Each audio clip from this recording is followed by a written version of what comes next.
Good day, YouTubers, and thank you for tuning in to today's very strange Thursday, because you know why? I'm actually going to be doing a toy review. Yay! Something very unusual at this day, because normally on Thursdays I do not even make videos on YouTube, but in this video I'm going to be doing a toy review, so why the heck not? Actually, one more thing, let me just shave for a while here. Right, I'll be right back, because I'll tell you what, I'm not really a big fan of my facial hair. I seem to have pubertized, if that's the word, eh? I seem to have matured, actually. Yeah, you know what? I'm actually not really fond of my facial hair and stuff. You know what? Just make myself young, you know? Get rid of all of the follicles right in front of my face. Oh, am I looking young enough? Oh, no, maybe one here. Okay, I'm just shaving though, so that I can just make myself young, okay? Obviously, you know, as I've gone through, like, puberty and stuff, I just really want to make myself young, man. Right, give it the young love.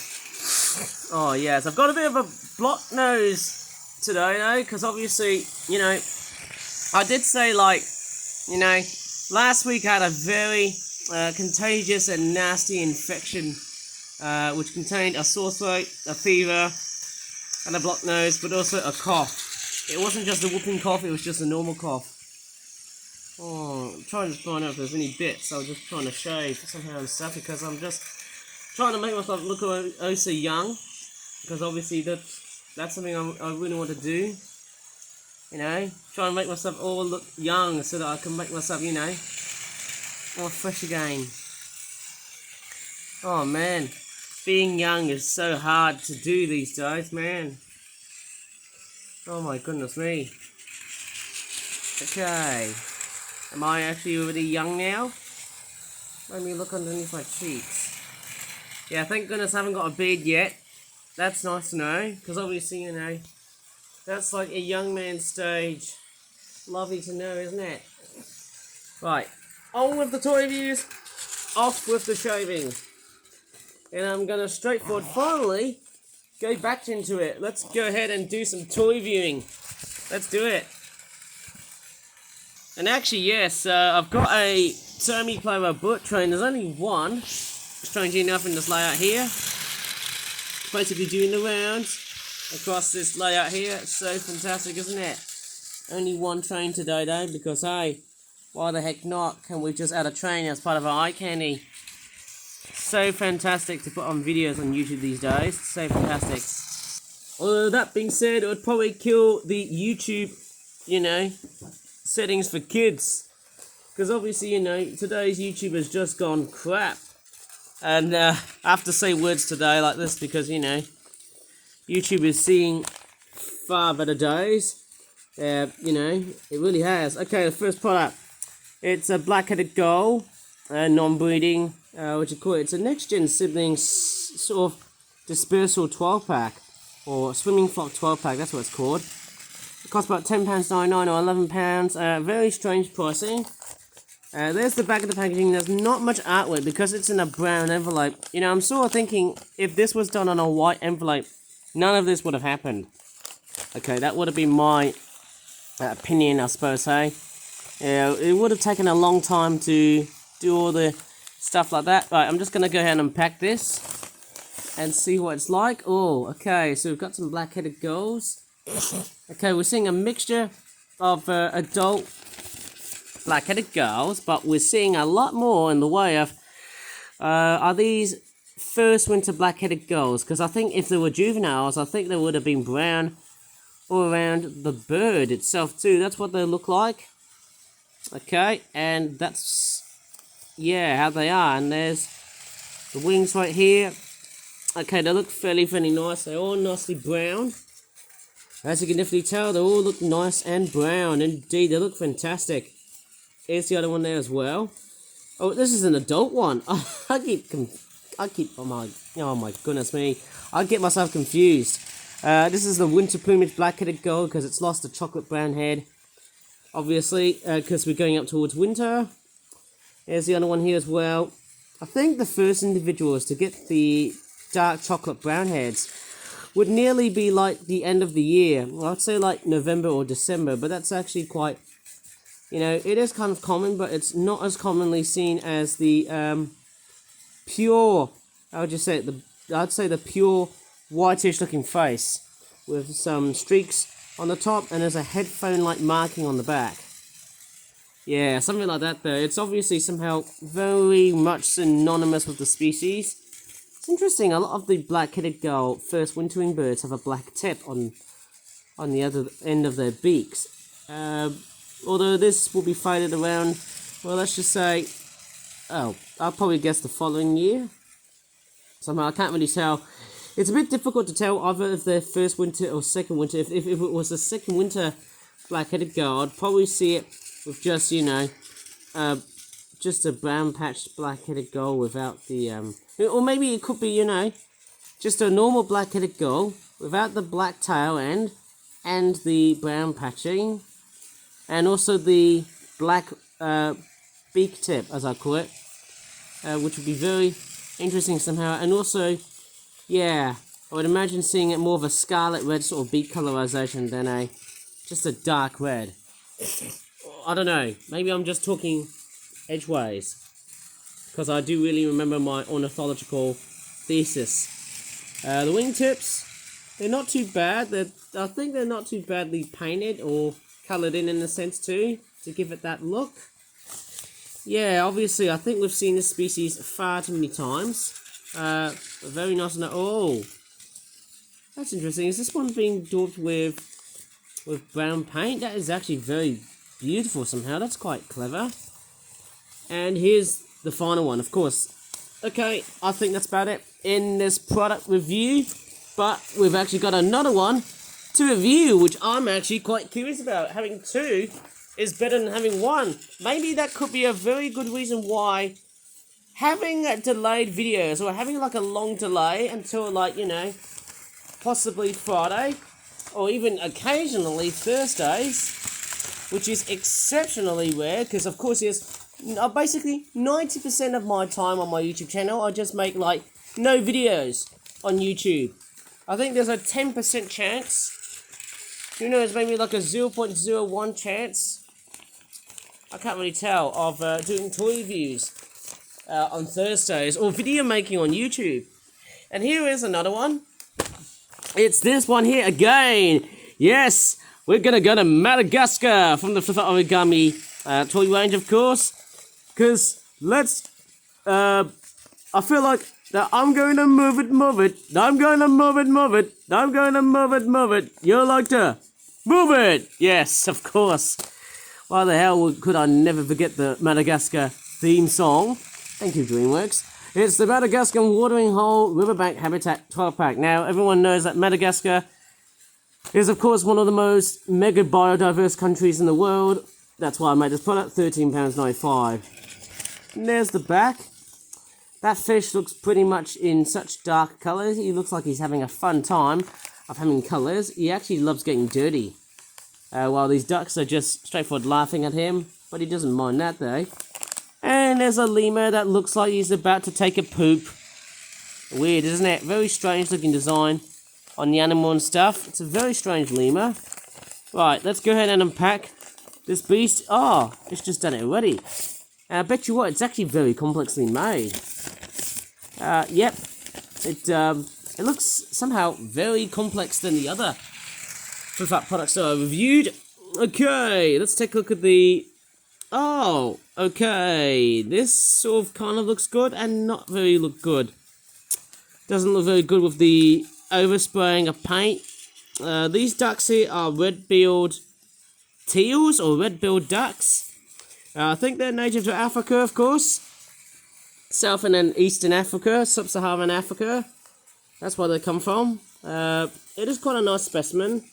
Has been built. I never thought I'd be making one of these birds. It's interesting that all of these 5 ducks actually share the same colour. In a sense that, going by the looks of them, hey, interestingly enough, those ducks here, yeah, they somehow look quite interesting, because unlike many duck species, which mainly are just sexual dimorphic, these guys have got the same sexual plumage. I'm not sure if I'll get demonetized for saying the word sex. It's quite a new species for me because I can see a bit of iridescent glossing of black and green on the top part of the wings. And same goes with these parts of the wings here. Like this first half patch is brown and green, I think. Yeah, possibly a bit of grey amalgamated onto it though too. This one's got a bit of a squashed up beak and head. Yeah, and this one here, yeah, I think the eye position is also a bit weird.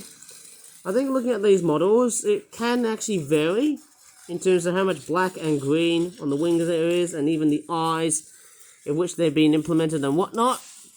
And it's the same case with these two fish here. These fish, they're not very detailed, but they're highly based on the black diamond cichlid, which is a large species of cichlid, which is a type of fish native to tropical Africa and South America. I think that's what they're called, especially Madagascar.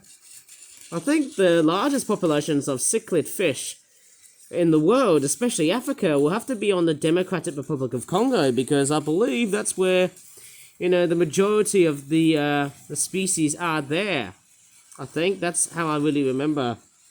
Fantastic country, but with a very bad political, unwilling sort of unrest, I call it. I think when you have political unrest, that seems to wreak havoc with the wildlife and stuff. Uh-oh. This papaya here is seeing better days because there's a nasty hole right over in the middle, right? Can you see it? Let me just show it to you very closely. Yeah, it's a bit broken. I really don't like the looks of when toys start to break off. I don't know, it's looking really bad. And here's an even closer up look of the dent. Of course, I can see it. Yeah, it's not looking good. I'm going to have to try and probably glue it back together and make it into something different, because, you know, it's not looking good when toys are just broken like that. Yeah, it's probably sad when you look at it that way, but that's what they're meant to be. Papayas, a type of tropical fruit. I've seen them at the Birmingham market for £4, you know, and they are just way too expensive to purchase. And last but not least, let's not forget the eponymous black and white ruffed lemurs. I might make more lemur-themed products if I have some more time, hey? You know, depending on how much time I've got to create these amazing primates endemic to Madagascar. Whoops, I think I did a very nasty screen edit, because I was just playing around with the tablet because there was saliva right over my tablet. Yeah, I have to be very careful of what I'm actually blabbering with my mouth here, not in terms of language, but I want to try and refrain from the fact that if I do spit out a lot of saliva from speaking, well then that's not going to help. Yeah, there's the other side of it here as well. Yeah, a bit of spraying here on the ear though, which is not really great, and same with the body. But it's not really the baddest of all the toys. I think I've actually covered these animals before. I think it was in, was it New Year's Eve of 2020 and New Year's Day of 2021? I think it might be that date, I suppose, hey? And then we've also got this one. This is fantastic. You know, I really love on how toys like these are just beautifully rendered. Fantastic toys. They're just beautiful, apart from this thing here, which I feel like I need to add a bit of glue into it. Let me just go and get a bit of glue and see if I can reinforce that thing, because it's not looking very good in terms of, like, you know, on how the mesh of the toy just gets messed up. And having trouble here because I can't find the glue canister, which normally is a friend here, but I think I might probably use this this actual glue bottle right here. Let me try and come along and squeeze it a bit though, without, I can't really tell. How do you open that thing? I think I could just shake it. Getting a very even shake. Maybe I can just squeeze it just a bit. Yeah, oh, I think I can see it. It's coming out really nicely and slowly. I think if I give it a nice shake, hopefully the glue should start to come out very, very evenly, I think. Yeah, it's not doing the bulk of the work. Maybe there's not that much going on here, eh? If I pour it out just a bit, I think it might start to pop out somehow, I think. Maybe if I start pouring just a little bit of it off, I think if I watch the bottle, instance too, I don't want to try and spill it out together, eh? I think it's nasty. I might have to try and use it. Oh, a bit too much glue. Oh no, that's not what I really want to see. But hey, you know, with a bit of glue like this, that is there to help secure the papaya from falling apart. I think that's what it's meant to be like. Maybe if I try and mesh the colours together, it should straightforward help it to support itself from being, you know, wrecked, I think. In fact, what I will do is I'll probably end the video here because I might have to probably, you know, wipe my hands. In fact, I might as well sanitize my hands. I'm straightforward covering the glue. Good God. Right. Oh, pardon me, I've just burnt. Well, very strangely enough, the first time I'm making a video on a Thursday and being a toy review video on YouTube. Straightforward, hard to produce because, you know, 9 times out of 10, you won't be able to see these types of videos on a Thursday because of the new changes that I've decided to do so. But hey, you know, why the heck not? So fun doing toy reviews on a Thursday, hey? Just the rare one good old occasion. Woo-hoo! Right, I think what I will do is I'll pretty much finish off this video because hey, YouTube really hates long videos on YouTube these days. I mean, on its site, of course. I mean, why do I say YouTube twice? It's weird, isn't it? Actually, there's one more thing I might do. I'm going to do a jump cut. And hey, Vitana, I love the lights. That train is straightforward glowing in the skies. I mean, actually, in the dark skies. Straightforward glowing in the darkness. Over a very dark carpet. I'm not sure how much you can see. Ooh, looking quite scary, isn't it? Pretty much something I might do for Halloween time. Pretty awesome train set. How awesome is that? It's like a pair of eyes. Probably a, you know, some sort of snake slithering around through the train tracks and stuff. Oh, I can see the station. Only just. Well, you know, obviously the train's moving. Clever sort of scene, fantastic filmmaking and stuff. What's very strange is that, to me, I think I can see the whole station. If I turn the brightness, I think I can clearly see the blue track, and I can also see the train moving. Not so much with the Trackmaster track. Yeah, strange enough, I can't see it. But anyways, I think that's about it in this video on YouTube. Very strange to make videos on Thursday because, hey, I don't really make these types of videos on YouTube on that day. But anyways, if you really enjoyed this video, please give this video a like, subscribe for more of our videos in the future, and as always, thanks so much for watching, and bye for now.